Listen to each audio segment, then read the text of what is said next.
semuanya, what's up? Gimana guys kabar kalian? Balik lagi di podcast SMA Budi Mulya. Nah, di episode kali ini kita kedatangan tamu yang sangat spesial dari Fakultas Ilmu Komunikasi Universitas Mercu Buana. Langsung saja kita kenalan kali ya dengan Ibu siapa? Dengan saya Sinta. Bismillah. Assalamualaikum. Waalaikumsalam. Nah, jadi kita kedatangan tamu yang bernama Ibu Sinta Ragil Prana ya Bu ya. Nah, pada episode kali ini kita mau ngebahas apa nih Bu? Episode kali ini kita akan membahas mengenai branding positif, wujud tanggung jawab sosial. Begitu. Oke, jadi branding positif wujud tanggung jawab sosial ya Bu ya. Nah, mungkin dari teman-teman semua, mungkin banyak yang belum tahu apa sih branding positif wujud tanggung jawab sosial. Nah, mau tahu dong Bu, ini branding positif tuh apa sih Bu artinya?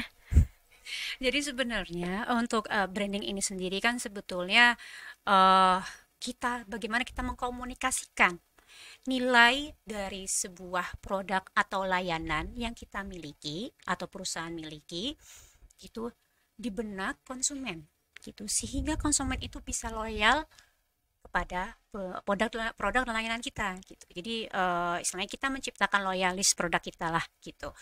Jadi memang nggak mudah ya untuk sebuah produk atau layanan baru itu dibuat sedemikian rupa gitu kan, di branding sedemikian rupa untuk dapat menjadi menciptakan loyalis produk kita gitu. Tapi ternyata bisa juga kalau misalkan kita dengan fokus menjalankan alur branding positif begitu. Jadi memang alur branding positif ini, kenapa saya sebut positif ini juga kan karena memang branding ini harus keluarannya positif gitu ya, bukan negatif gitu ya. Ya, alur-alur branding positif ini memang yang harus kita pikirkan adalah Nadine, branding planningnya gitu. Pertama, branding planningnya itu seperti apa gitu ya. Branding planningnya itu berkaitan dengan problem solving, harus problem solvingnya tuh harus dapat dipecahkan gitu ya. Problem solvingnya ada, terus juga positioningnya juga harus jelas juga di situ. Lalu juga brand personality-nya juga harus ada gitu, sehingga nanti catching ya istilahnya, sejalan dengan tujuan dari pembuatan produk atau layanan tersebut gitu. Lalu selain brand planning itu ada brand atribut. Itu brand atribut itu apanya aja sih di dalam situ? Ya, itu yang berkaitan dengan biasanya itu bisa kita lihat kasat mata, bisa kita rasakan gitu ya. Lalu setelah itu ada yang namanya brand communication gitu. Brand communicationnya bagaimana gitu? Brand communication ini biasanya lebih ke menjawab gitu janji-janji brand planning ini gitu. Lalu ada persepsi, maksud persepsi ini bagaimana? Persepsi ini menjawab atau enggak bisa menyampaikan atau menerima ekspektasinya gitu. Ekspektasi dari konsumen ini bisa dirasakan gitu ya, bisa dirasakan oleh konsumen itu sendiri. Lalu ada yang namanya delivery dan juga ada yang namanya result gitu. Result itu keluarannya adalah brand awareness atau brand avoidance begitu. Terus kalau misalkan Nadine pernah tahu nggak ya pernah merasakan nggak istilahnya, merasakan nggak yang mengenai aduh giginya kok ngilu gitu? Pernah dong pastinya. Pernah Itu ya, atau mungkin papa mama pernah merasa ngilu gitu, pernah kan? Pernah. Nah, biasanya kalau misalkan ngilu gitu yang dipikirkan Nadine tuh ngapain sih? Langsung cari obat terdekat sih. Obat terdekat. Iya, langsung saya cari kayak misalnya Albotil gitu kan, karena Albotil itu bukan obat oh iya sariawan. iya salah aja yang sariawan. Ya paling cari obat gigi sih Bu. Gigi, ya. Cuman dokter gigi. Iya, kalau dokter ya, gigi. Dokter gigi gitu ya. Nah, biasanya kalau misalkan kita ke dokter gigi itu umumnya dokter itu menyarankan membeli pasta gigi. Iya.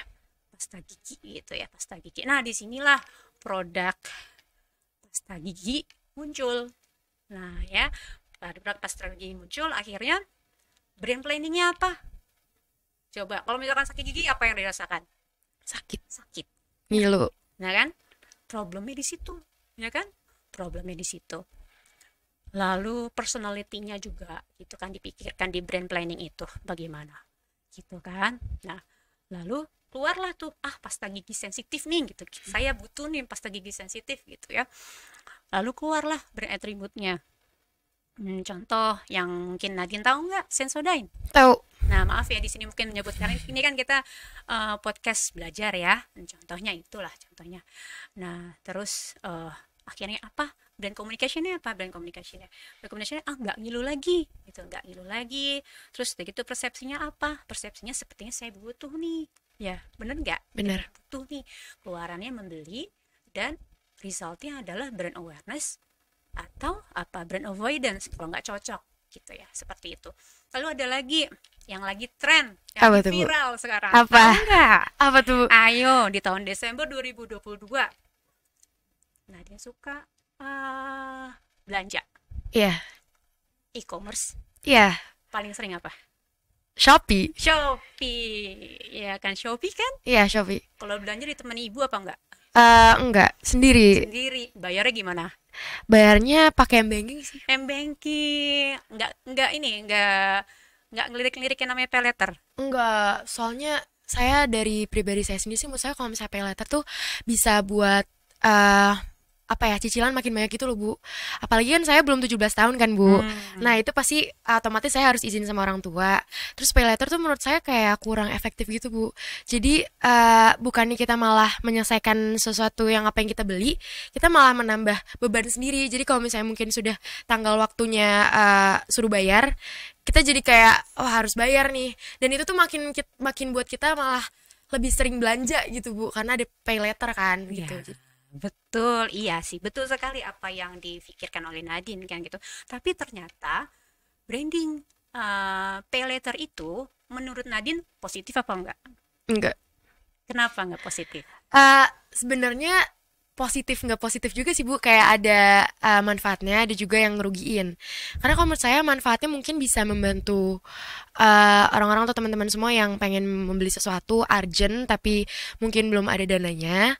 Tapi untuk sisi kerugiannya sendiri sih menurut saya, kalau misalnya kita sudah membeli tersebut sekali, pasti kita akan ketergantungan dengan Shopee Pay Letter atau Pay Letter dari Ini manapun dia itu. nih calon-calon pemimpin masa depan kita nih. Wah, saya bangga sekali. Amin, Ibu. Dengan SMA Budi Mulia nih. Aduh, mudah-mudahan nanti Amin. lulusannya menjadi pemimpin yang canggih-canggih semua nih. Amin, amin, amin, amin. Iya, betul sekali, betul sekali. Tapi kalau misalkan kita melihat dari ilmu pemasaran bahwa branding pay letter yang dilakukan tuh positif loh, positif. Positif dalam artian kenapa? Contoh gitu ya, contoh aku laku gitu ya, aku laku di tahun 2022 itu dia apa ya, menjadi apa namanya, mendapatkan penghargaan gitu sebagai perusahaan, sebagai layanan gitu, layanan pay letter yang terbaik gitu ya. Itu yang positif gitu. Mereka sudah melakukan serangkaian alur gitu, branding positif yang tadi saya sudah sampaikan itu positif gitu ya, positif. Tetapi untuk segmentasi yang berbeda gitu ya, yang sebetulnya tidak membutuhkan gitu kan, itu menjadi suatu hal yang negatif. Ibaratnya bisa disebutkan, bisa kita katakan begini, branding positif yang dianggap positif gitu oleh siapa gitu, oleh segmentasi yang bisa dibilang belum berpenghasilan. Walaupun teman-teman ini yang memang remaja akhir ya, saya sebutkan remaja akhir nih, SMA gitu kan, remaja akhir itu banyak yang bisa bikin vlog, banyak yang menghasilkan cuan, bener ya, bener bisa juga loh belanja gitu ya. Tapi dampaknya kalau misalkan Nadine tahu, di bbc.com itu menyampaikan bahwa OJK menyampaikan bahwa ternyata kredit macet itu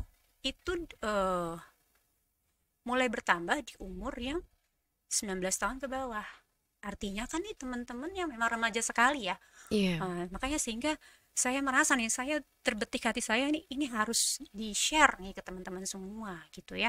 Dan makanya saya berterima kasih bisa diberikan kesempatan untuk bisa bercerita gitu ya mengenai 3 ilmu tadi yang branding positif, apa namanya tadi, ada satu yang akan saya sampaikan juga gitu ya, branding positif, komunikasi intrapersonal, dan juga satu lagi saya ingin menyampaikan mengenai PSR gitu ya, personal social responsibility gitu. Nanti akan saya ceritakan satu persatu.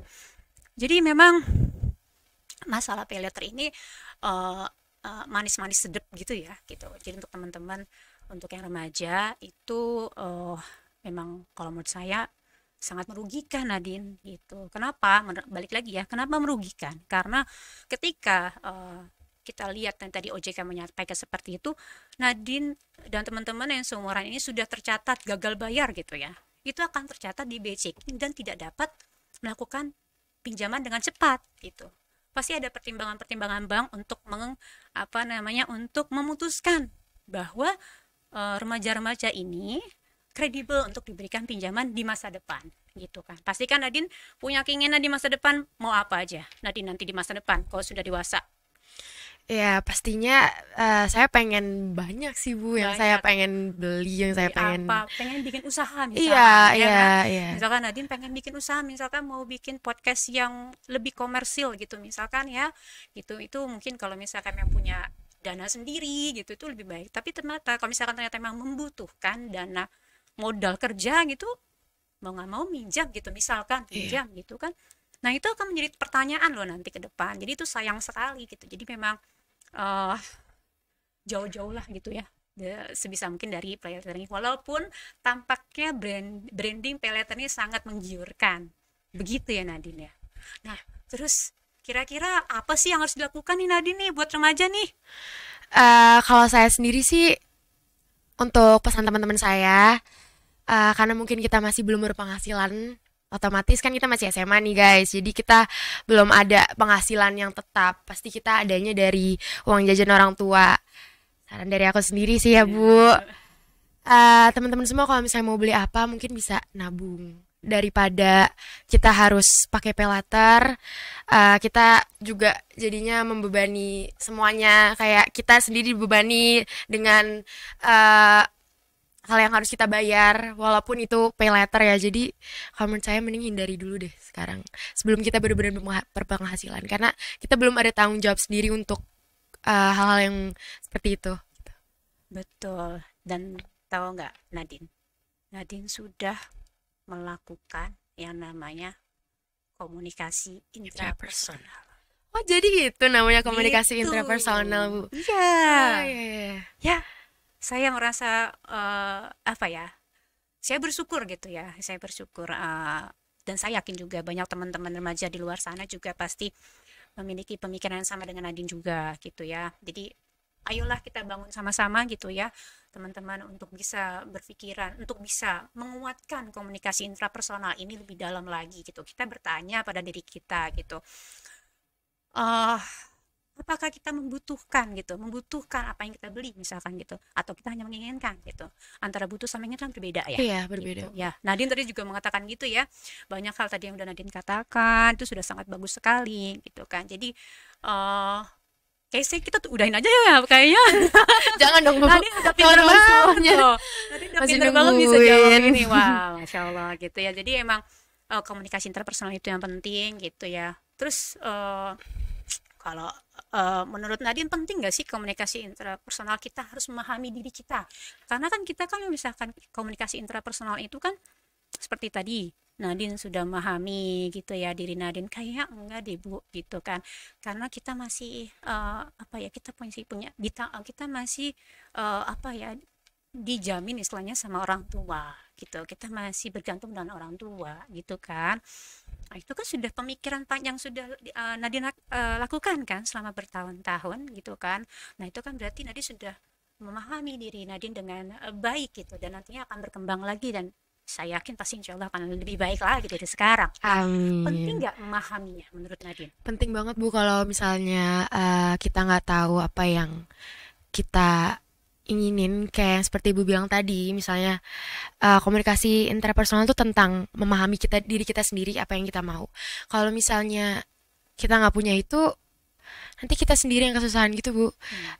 Dikaitkan dengan pay later tadi gitu Bu. Kalau misalnya kita hanya membeli atau memutuskan sesuatu barang yang hanya kita inginkan, itu berarti hanya kita inginkan aja, berarti nggak bermanfaat buat apa yang kita butuhkan. Betul. Gitu. Iya kan. Jadi memang uh, harus memahami dengan baik mengenai apa komunikasi intrapersonal ini gitu.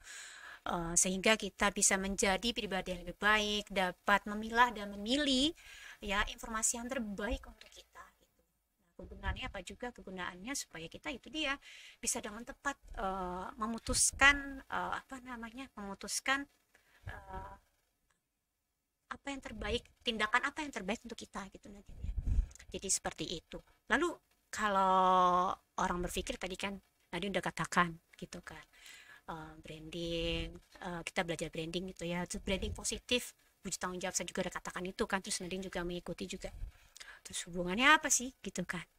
Ya hubungannya ada lah gitu. Abangnya ada lah gitu yang tadi ya, branding positif yang dianggap positif gitu kan.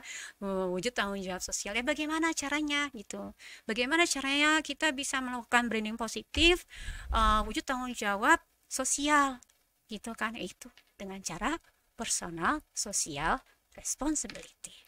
Social personal Gitu. responsibility. Gimana caranya kira-kira kalau misalkan dilihat itu ada 5 ya, ada 5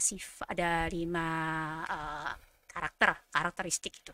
Salah satunya adalah siapa saja itu bisa melakukannya gitu. Siapa saja bisa melakukannya dengan apa saja. Menurut Nadine apa? Bisa melakukannya dengan apa? Kalau misalkan kita ingin melakukan personal social responsibility, itu maksudnya adalah kita menyampaikan kepada orang sekitar kita gitu, hal-hal yang memang ini positif gitu loh, ini bagus gitu, kita memiliki kepedulian dengan lingkungan gitu ya, kepedulian dengan lingkungan, kondisi yang ada seperti yang tadi masalah pay letter gitu kan.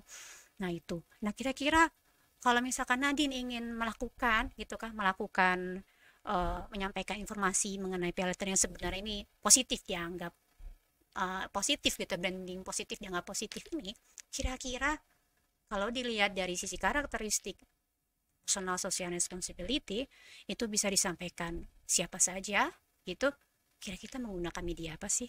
Tentunya media sosial dong. Nah, sudah pasti media nyambung sama sosial yang tadi karena ya materinya. iya, nyambung ya Bu.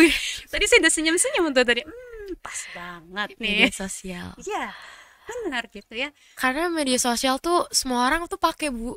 Pastinya siapa yang nggak pakai media sosial nggak sih teman-teman? Semuanya pasti pakai TikTok, Instagram, Twitter, banyak lebih dari itu. SVM juga kalau misalnya sekarang masih ngetren ya, tapi sekarang udah nggak.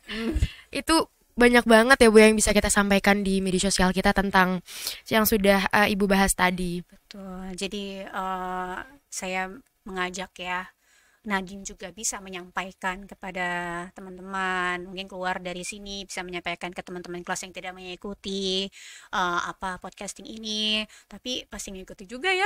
Nanti pas sudah tayang juga mengikuti Iya, ya. pasti nonton dong teman-teman. Nonton juga pasti ya.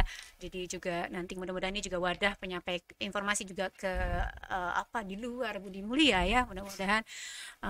Dan saya juga berharap nanti Nadine juga bisa menyampaikan gitu ya ke kerabat, teman gitu, keluarga gitu, mengenai branding.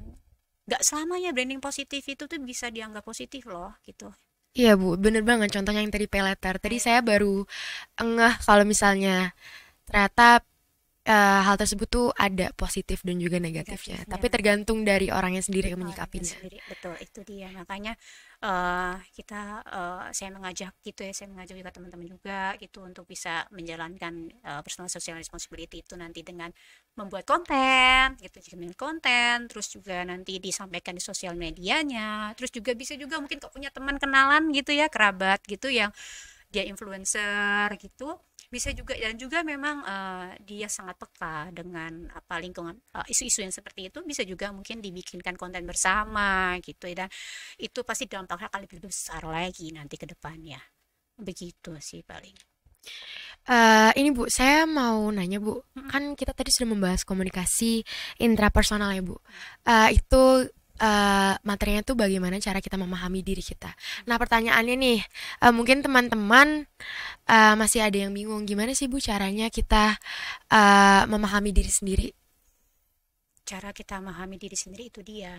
Kita mesti banyak bertanya gitu dengan diri kita sendiri gitu. Apa yang terbaik buat kita, apa yang kita butuhkan, apa yang nggak kita butuhkan. Kita bertanya pada diri kita ketika kondisi memang tenang gitu Nadine gitu. Jadi misalkan eh, banyak istilahnya banyaklah kita menyendiri, dalam arti menyendiri ketika kita sendiri tidak banyak distraction gitu ya, kita bisa mungkin masih suka nulis diary, mungkin kalau zaman saya dulu masih ada diary ya, kalau sekarang mungkin sosial media udah nulis Iya, anteng-anteng gitu ya. mungkin di Twitter Bu Gitu dia, ya, biasanya gitu. gitu ya. Nah, itu bisa dalam kesendirian gitu ya, atau ketika berdoa juga itu bisa kita bertanya pada diri kita, betul nggak ya saya butuh ini gitu, betul nggak ya jalan saya ini benar gitu.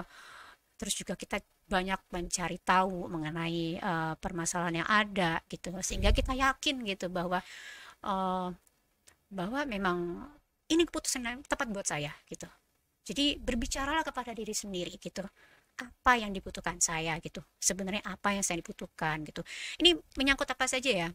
Mungkin nanti kuliah gitu ya. Kuliah juga sama gitu. Sebenarnya kita nih jurusannya apa sih? Yang seperti itu tuh eh, proses komunikasi intrapersonal itu yang mudah-mudahan sih insya Allah bisa menjawab eh, kebutuhan teman-teman semua ke depan gitu, kebutuhan gak hanya untuk diri sendiri nih, balik lagi personal social responsibility untuk ke depannya gimana gitu, untuk apa lingkungan, mungkin nanti untuk apa namanya untuk Indonesia juga ke depannya bagaimana, seperti itu. Banyak-banyaklah bertanya, banyak-banyaklah bersendiri bertanya dengan diri sendiri, dan boleh sebenarnya boleh bertanya kepada orang lain gitu untuk mendapatkan, untuk apa sih istilahnya, um, mensummarize ya, menyimpulkan, oh betul nih rasa saya gini, tapi dengan catatan bertanya kepada orang yang berkompeten ya, jangan bertanya kepada orang yang nggak berkompeten gitu. Misalkan biasanya berkompeten itu kan biasanya orang tua gitu, atau kakak yang memang sudah punya lebih duluan duluan memiliki pengalaman, biasa seperti itu sih Nadine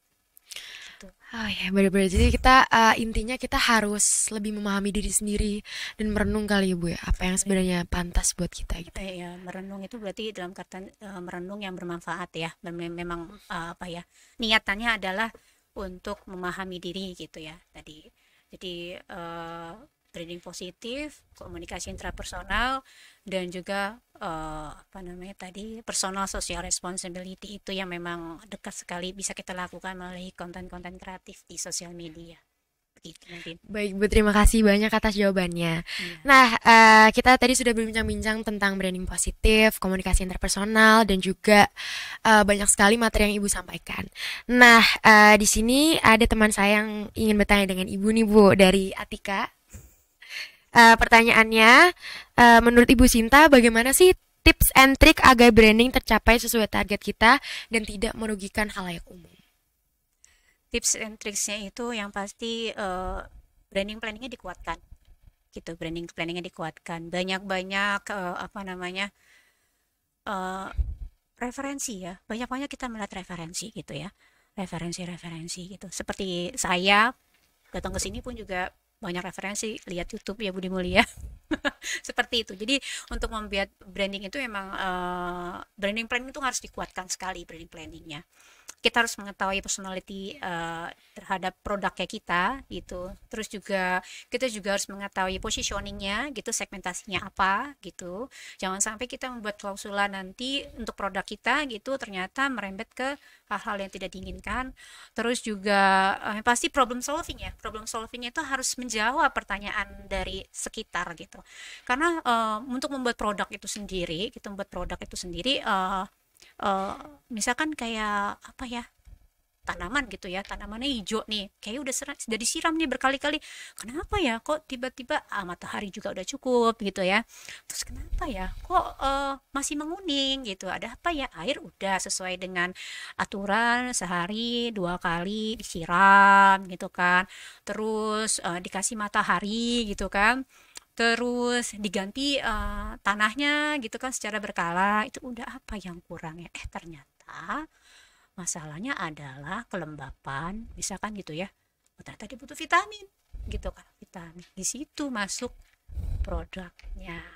Yang balik lagi tuh brand planning, problem solvingnya. Oh ternyata tanaman itu butuh vitamin loh, di situ kan. Butuh vitamin, terus udah gitu bikinlah atribut gitu ya, brand atributnya bagaimana, terus dibuatlah tadi apa namanya brand communicationnya bagaimana, itu dirangkai sendiri yang yang inline dengan brand planningnya, lalu juga ada persepsinya nanti akan seperti apa, delivery dan juga ke resultnya seperti itu. Nah, itu dia pertanyaan yang sudah dijawab oleh Ibu Sinta. Jadi kuncinya kita harus melihat strategi juga ya Bu ya. Balik lagi ke brand planning tadi Brand ya, Bu, planning ya. tadi betul. Itu yang paling apa ya Bu, yang paling penting ya Bu dari semuanya ya. Penting itu. Kita harus melihat peluang juga kali ya Bu ya. Betul.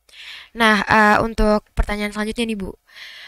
Pertanyaan dari Aleta, yaitu dalam brand communication terdiri dari promise dan USP. Nah, yang ditanyain ini apa itu USP Bu? Unit selling proposition gitu. Jadi memang apa namanya kita harus promise itu kan janji yang disampaikan, dan unit selling proposition ini kita harus mengetahui keunikan dari apa namanya yang produknya akan seperti apa gitu yang akan disampaikan gitu. Oh, jadi USP itu ciri khas sendiri dari produk tersebut ya Bu ya? USP itu ya, jadi unique selling proposition itu apa yang akan di apa namanya akan ya apa namanya promise dan selling, iya jadi seperti itu kurang lebih. Oh ya, jadi itu dia USP, pertanyaan dari Aleta. Yang selanjutnya Bu, ini pertanyaan dari Jihan, yaitu kalau saat membuat planning yang kita mau wujudkan, namun tidak tercapai, pasti ada rasa sedih dan kecewa. Lalu agar tidak kepanjangan mempunyai perasaan seperti itu, kita harus bagaimana Bu menyikapinya? Sebentar. Gimana? Jadi kalau misalnya kita membuat planning yang kita mau wujudin, Okay. tiba-tiba tidak terwujud. Pasti kita ada rasa sedih dan juga kecewa yang kita rasakan. Nah, caranya mengatasi rasa tersebut tuh gimana, Bu? Baper ya jadinya ya. Ya, jadinya kayak sedih gara-gara apa yang kita, misalnya apa yang kita planning jadi nggak terwujud. Yang pertama dilakukan ikhlas dulu gitu. Jadi sebenarnya branding itu kan sebuah ikhtiar ya, maksudnya kita membuat satu brand planning itu kan sebenarnya sebuah ikhtiar gitu, ikhtiar kita untuk melakukan apa tujuan kita yang akan dicapai gitu. Jika memang tujuan kita nggak tercapai gitu, hal yang harus pertama kali dilakukan adalah ikhlas dulu gitu. Selanjutnya ya kita melakukan evaluasi terhadap kenapa ya kok bisa gagal gitu, apa yang kurang gitu. Lalu dari situ kita mengevaluasi, kita juga jangan sampai malu, saking malunya jangan sampai nggak mau nanya sama orang lain gitu ya. Maksudnya itu yang kadang-kadang kalau orang gagal terus nggak mau nanya sama orang lain karena khawatir diejek atau diapain gitu ya. Nah itu jangan sampai, kita tetap terbuka gitu, tetap bertanya gitu bahwa memang salahnya di mana ya, kurang lebih apa sih yang kurang gitu, ditampung aja, nanti baru kita membuat sesuatu yang lebih baik lagi. Pasti ya, insya Allah pasti akan mendapatkan yang lebih baik lagi sih, produk yang lebih baik lagi. Jadi kita ikhlas dan juga harus berevaluasi diri ya Bu ya. Evaluasi diri, betul. Mungkin dari evaluasi diri sendiri tuh bisa membuat kita jadi mengerti apa yang kurang di kita dan juga di mungkin brandnya. Jadi ke depannya kalau misalnya kita membuat planning lagi, kita sudah tahu nih apa yang kurang dari diri kita dan mungkin dari produk tersebut. Betul. Gitu ya Bu ya. Iya betul. Ya, Bu, sepertinya itu dia perbincangan kita. Terima kasih banyak untuk Ibu Sinta sudah mau ngobrol-ngobrol sama saya. Terima kasih, saya jadi banyak banget pengetahuannya nih, dan mungkin teman-teman juga jadi mengetahui tentang materi-materi yang sudah Ibu Sinta bawakan tadi, dan pastinya bermanfaat bagi kita semua. Terima kasih banyak Ibu Sinta sudah mau datang ke sini jauh-jauh. Terima kasih banyak ya Bu. Sama-sama Mungkin Nadir. itu dia yang dapat kita sampaikan. Mohon maaf kalau misalnya ada salah. Terima kasih. Bye-bye. See you guys.